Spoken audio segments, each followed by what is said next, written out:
After a long time, I am making the videos, guys. So great to all of you and welcome to my YouTube channel, Sanjit Patsana. Guys, I am going to give you some information about for a beginners. So if you are a beginner, so please try to study this book. This is a book. It's written by Bilas sir. I think full name is Subhas Bilas. Retold by Subhas Bilas. Ramayana illustrated Ramayana for children. This is a perfect book for the beginners. Why this is the most important?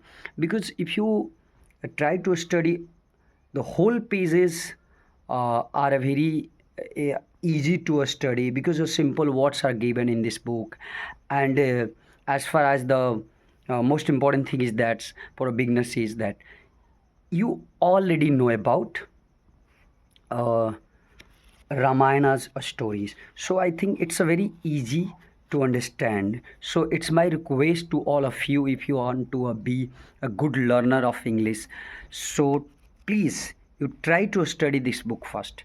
After reading this book, you try to study the next book. Also, um, I will give you a suggestion.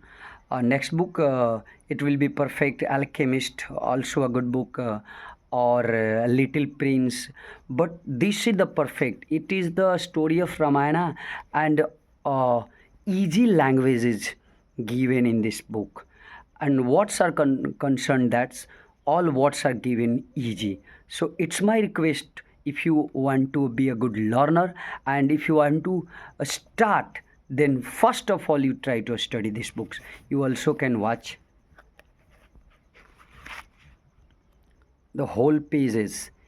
In whole pages some pictures are given, and also pictures are illustrated. So I think it's easy, and a story, as far as a story is concerned, that we all know the story of Ramayana. So it's enough for today. Tomorrow I'm going to give you some next information. Great to all of you. Jai Hind.